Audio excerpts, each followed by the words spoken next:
Think of Paway Church as a silent witness to Philippine history. Standing strong since 1710, it's more than just an old structure. It's a storyteller made of stone. Every wall, every crack, and every detail carries centuries of memory. From the Spanish colonial era to modern times, this church has seen it all. Because of its historical and cultural importance, the government declared it a national cultural treasure in 1973. Later, in 1993, it gained international recognition as part of the UNESCO World Heritage Sites under the Baroque churches of the Philippines. That means it's not just important to us as Filipinos, it's recognized as valuable to the entire world. But what really makes Paway Church stand out isn't just its age or recognition, it's how it was built. Unlike typical churches, Paway has this massive, almost fortress-like pyramid shape. At first glance, it might even look unusual or heavy compared to other churches, but that design is actually intentional. Experts call this style earthquake baroque. The Philippines sits along the Pacific Ring of Fire, meaning earthquakes are common.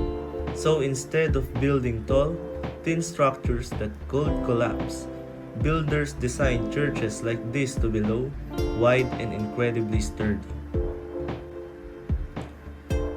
They used thick walls made of coral stones and bricks, materials that were available locally but also strong enough to handle pressure.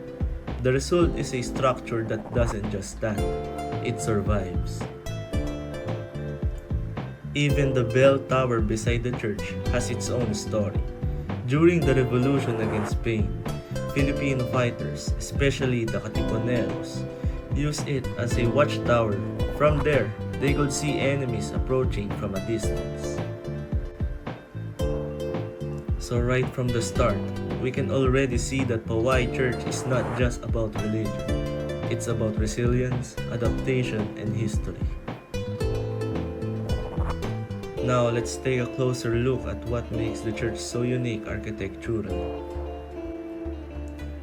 The most iconic feature of Paway Church is its massive 25 buttresses lining the sides and the back.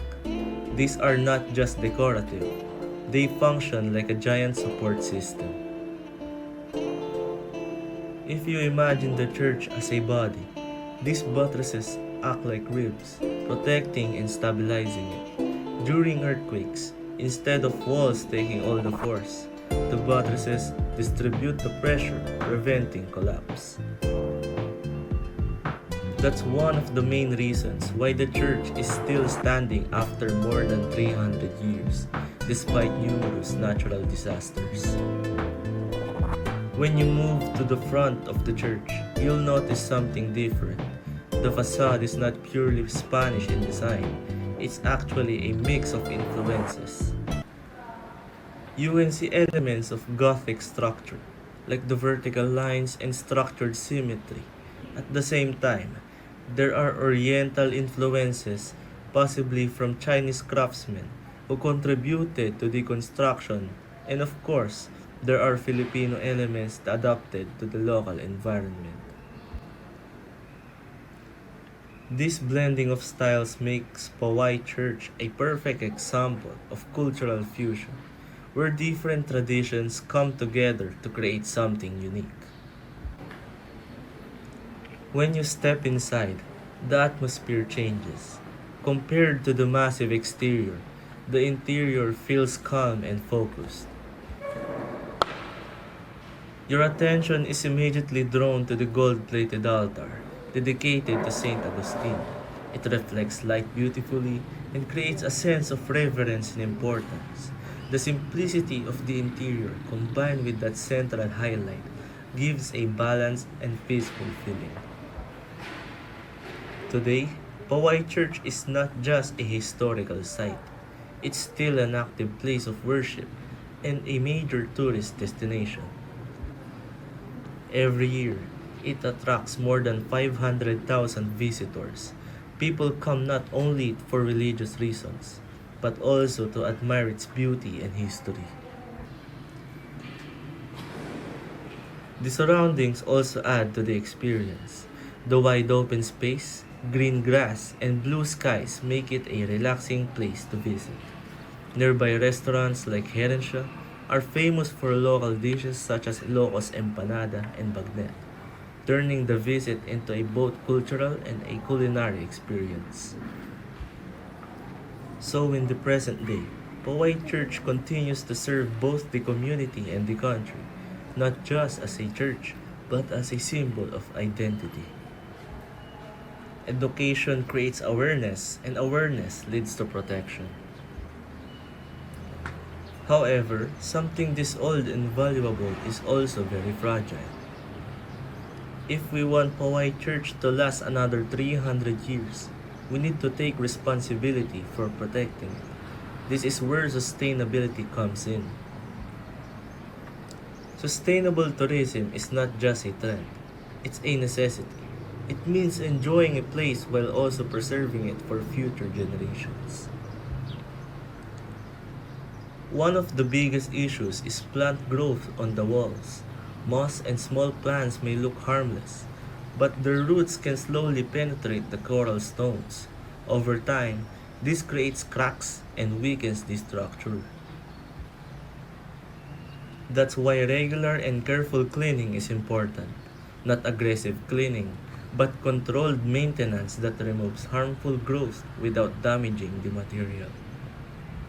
Another important factor is how repairs are done.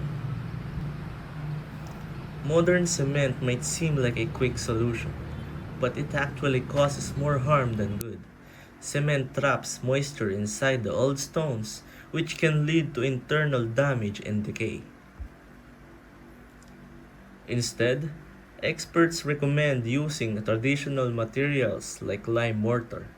These materials allow the structure to breathe, preventing moisture buildup and preserving the original integrity of the church. We also need to think about the number of visitors.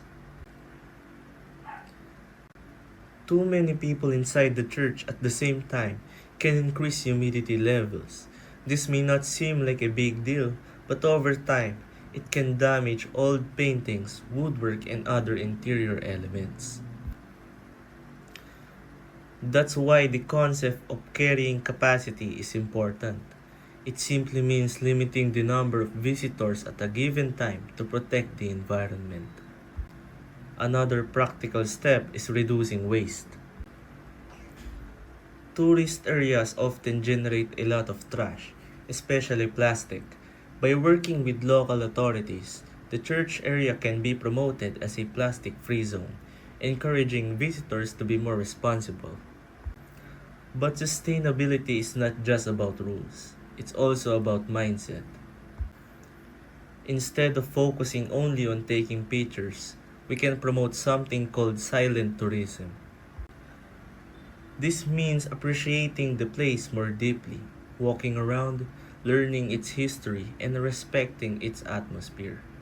Heritage walks and guided tours can help visitors connect with the site beyond just selfies. Finally, one of the most powerful ways to protect Poway Church is by involving the youth.